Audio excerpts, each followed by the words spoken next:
What's going on, everybody? David here, back with another video. So we're going to do a reaction video today. This is Nancy Pelosi. We're going to take a listen to her, a look and a listen to a video that she posted yesterday. She was interviewed on MSNBC. I think this is the best explanation of one of the things that they're hung up on. We keep hearing testing, the language. And so I think this will give you a better idea of exactly what they're talking about. We're going to talk about this on the other end after I show you the video. And please, in the comments section, let me know what you guys think about this. Let me know if you think she's right for doing this or right for taking this stance, or if she is just needs to get something done. So that's what I want you guys to let me know down in the comments. But first off, if you guys can do me a favor, please hit the like button. It does help with the YouTube algorithm. Also, please subscribe to the channel. Hit the little bell notification. That way you'll get notified anytime we put out a video. All right, so let's go ahead and get to the video now. You just mentioned the coronavirus relief and this sort of testing gap, and I want to state to you how I understand the state of things, which can feel a little bit like a dark comedy or an absurdist play, like Waiting for Godot, where we're constantly talking about like they're making progress, they're not making progress. My understanding is that the problem isn't the top line number, which can be negotiated, the size of the package. My problem is that there are huge differences substantively between what you want to see out of a package in terms of what it commits the White House to doing on testing and suppressing the virus and what they are willing to do. And it seems to me that if your position, the Democrats' position is we should suppress and contain the virus, and the White House position is no, we should not, that is not a negotiable, there's no negotiating to be done there. That's exactly right, and thank you for putting it that way. And you may recall that about 10 days ago, they finally said, okay, we'll go along with the testing plan. We're just going to make a light touch on the language. The light touch was taking out 55% of the language, changing must. We are saying that the administration shall do this, the administration may do this. Requirements became recommendations and the like. So that the money would be just, again, a slush fund for the president so that he may do this or he may do that rather than requiring it. But we thought, okay, this is just a power play. Then we made a fuss. They came back and said, all right, we're there with you. But they still have not come back. And that's what we asked for today. We said we can get something done before the election, at least an agreement, if not a law, if you admit that we must crush the virus. People are dying. People are sick. But Madam Speaker, you obviously know the state of this better than I do. You're a party to this. You have negotiated. All right, so before they get to this next question here, so that's interesting, right? The whole testing thing and where they're hung up is Nancy Pelosi wants a more aggressive approach to crushing the virus, as she would say. But it looks like the White House, they don't want to contain it the way that she wants to contain it. And so in a situation like that, there's really no negotiating because she's looking at it as, look, we need to do these things. We shall do these things. We must do these things. And the White House is coming back and saying, well, we can do these things, or we may do these things. So the White House is giving themselves a way out. So they're saying you may do this. So not you shall, but you may. And if you may, then you don't have to do certain things. You'll have the funding to do it, but you don't have to do it. And so she wants to make sure there is an outline that you shall do this, you shall do this, you shall do this with the money for testing. And so that's where they're getting hung up. And Nancy Pelosi said that she didn't get any information back, or she's waiting to get information back from the White House when it comes to this whole situation. And we already know that the White House, President Trump, continues to talk about this testing.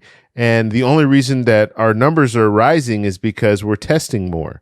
So we kind of know how the president feels about testing, in a sense that he doesn't think that that's very important. He just thinks that if you do more testing, you're gonna show more cases.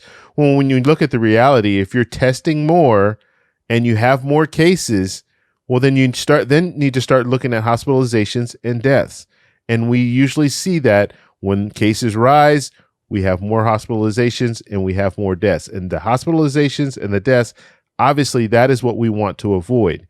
And so it gives us kind of a heads up. Hey, we have more cases in this area. So we're going to see more hospitalizations in this area, and we're going to see more deaths in this area. So I think that was just more clear now. Like if you understand the whole testing thing and the language, now it makes more sense why we're not moving forward with another stimulus package, because stuff like this, if the language isn't right, it's just, I mean, it's a matter of, are we going to do it or aren't we going to do it? And if Nancy Pelosi says we need to do this and they say, well, we may do it, then there's nothing to negotiate. All right, let's go ahead and continue. In so many deals in your life. I have to say, I feel like I'm insane. I'm watching this. There's no deal happening. Like that's exactly right. Okay, thank you. But I feel like this, where there's a constant, I'm like the donkey with the carrot in front of me. That's like exactly it's not happening, right? That's it. Well, that's when people said, accept the deal. I was like, what deal? They haven't agreed to any of this. But I mean, that's what I mean, though. But like this idea that there's, I guess you're still talking, but it just seems to me like the reality here is that there is an incommensurable difference between how the Democratic caucus approaches the virus and its suppression and the White House that cannot be papered over in legislative language. Well, it could. I mean, again, public sentiment is everything. The public weighing in.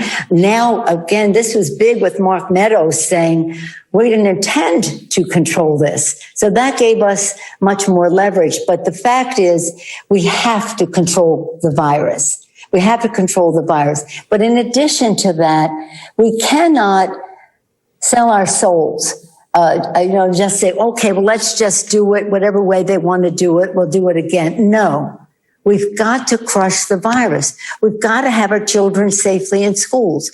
We've got to insist that as people are going into poverty, we are asking for them for earned income tax credit, child tax credit, all these things that take people out of poverty. They're insisting on keeping their big tax cut, $150 billion for the wealthiest people in the country. So all of the frustration that we have about the courts and the this or that is very well founded. We do not have shared values, but we hope that some pragmatism might set in on them, that they would, the public would demand that they crush the virus.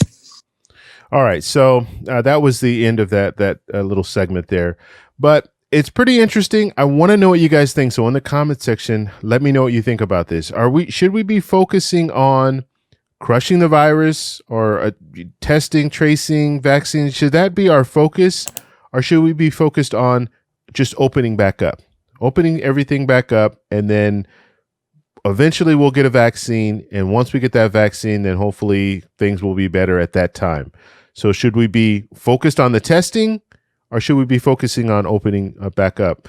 And this is just my opinion. The way I look at this whole situation, I think if you focus on the testing, the tracing, the practicing social distancing, the wearing masks, I think that will automatically, if it's successful, will automatically allow things to open back up. However, if you open things back up and you don't focus on the testing, the tracing, and wearing a mask and social distancing, well, then you're going to be in a situation where you're going to have some people who aren't going to be willing to go to these restaurants and things like that, because the virus is out there and it's rising. The cases are rising. And if you're seeing that, you're going to say, yeah, you know what? I'm not going to do it this time because we're in a pandemic and the cases are rising. If we're in a pandemic and the cases are steady and they're not rising, you're going to have people that are going to have more confidence to do things.